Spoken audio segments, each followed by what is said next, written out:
Bienvenidos a otro episodio de Filosofía, Psicología, Historias.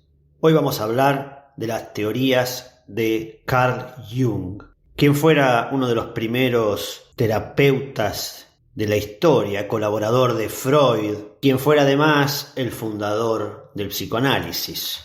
Jung siempre tuvo reservas en cuanto a la teoría freudiana respecto a las ideas de la concepción del ser humano. Y esto llevó a que en 1906, aun declarando lo mucho que le debía a Freud, Jung se negó a aceptar públicamente la importancia exclusiva que le daba Freud al trauma sexual infantil y a la preponderancia de la sexualidad, e incluso a la universabilidad de las consecuencias psicológicas que Freud atribuía.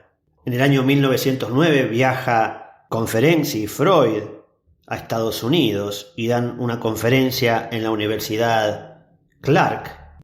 Jung ahí expresa una teoría que difería considerablemente de la orientación freudiana, y allí dirá que los preceptos buenos y piadosos y las verdades pedagógicas no son las que más contribuyen a formar el carácter de un niño, sino más bien la oculta discordia entre sus padres, las preocupaciones secretas y los deseos reprimidos de estos. Y allí él dirá que si los adultos son sensibles a las influencias del medio, es evidente que los niños serán más influenciables. Por lo tanto, padre y madre dejan en la mente del niño un sello de su personalidad. Y cuanto más sensible es el niño, la impresión es más fuerte. El niño imita el gesto, y como el gesto de los padres es un estado emocional, a su vez produce gradualmente en el niño un sentimiento similar. Es decir, el niño se acomoda al gesto de los padres, de la misma manera que los padres se adaptan al mundo. En la pubertad, cuando comienzan a liberarse del hechizo familiar, el adolescente entra en la vida con una superficie de fractura, una adaptación de acuerdo al desenvolvimiento de sus padres. Esto los lleva a una depresión, a la famosa depresión de la pubertad, que en realidad son los síntomas derivados de la dificultad de ajustarse al nuevo medio, a un medio en donde los padres ya no tienen esa influencia. Y habrá una lucha interna, una lucha entre liberarse de eso o adaptarse.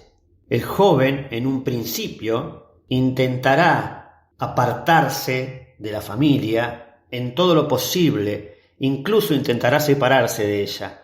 Pero interiormente esto lo va a unir firmemente a la imagen paterna. Uno se sorprende aquí de que Jung no hace ninguna referencia explícita a lo sexual, mientras que en los escritos de Freud no hay ningún acontecimiento importante de la vida infantil que no esté relacionada a ello.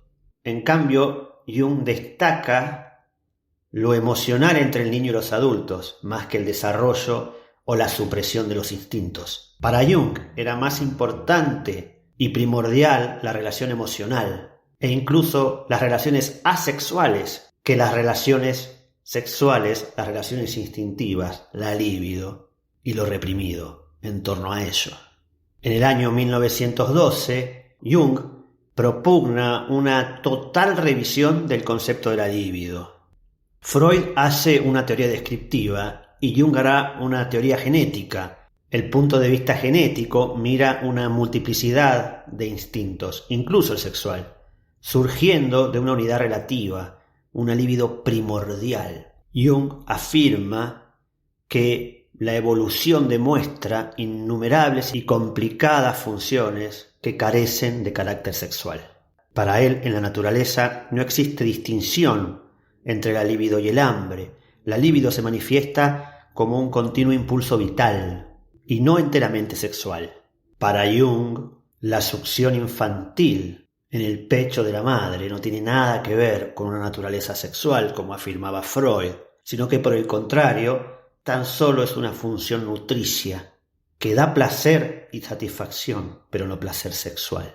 Y no es que Jung negase la existencia de la sexualidad infantil, pero le da una significación mucho más estrecha. Para él los primeros signos de actividad a los que podría llamarse sexual aparecen más adelante, cuando la libido da lugar a nuevas formas de deseo. Y por supuesto también hubo formas metodológicas, lo que podríamos llamar un análisis causal y un análisis funcional. El análisis causal sería aquel que mira hacia atrás para encontrar las causas de un conflicto. El análisis funcional es aquel que mira el presente y el futuro buscando una finalidad o meta. Es decir, cuando alguien tiene un conflicto que se expresa constantemente, puede buscar en su pasado las causas de ese conflicto. ¿Para qué? Para intentar superarlo y poder desenvolverse de manera más sana en el ambiente social. Pero también podría ser que mirase a cuál es la finalidad que quiere alcanzar para superar los obstáculos de su acontecer cotidiano. Jung dirá que no puede tomarse uno u otro aisladamente. Es decir, tenemos que mirar el pasado para encontrar la finalidad. Pero si no miramos la finalidad, no tiene sentido mirar el pasado. Porque la psique debe verse desde dos aspectos, ya que es resultado y cumbre del pasado, y formula simbólicamente el futuro. El futuro es sólo similar al pasado, pero en su esencia siempre es nuevo y único. Hasta aquí algunas de las diferencias entre estas dos enormes teorías del inconsciente que hoy están a nuestra disposición para intentar comprender mejor nuestra vida anímica.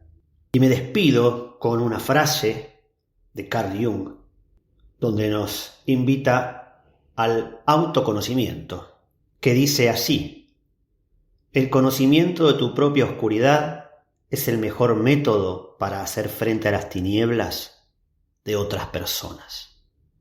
Aprovecho para invitarlos a aquellos que quieran entender por qué pensamos como pensamos, a adquirir mi libro que se encuentra en Amazon y Mercado Libre, cuyo título es Hacia la filosofía de la libertad. Nos vemos en el próximo episodio.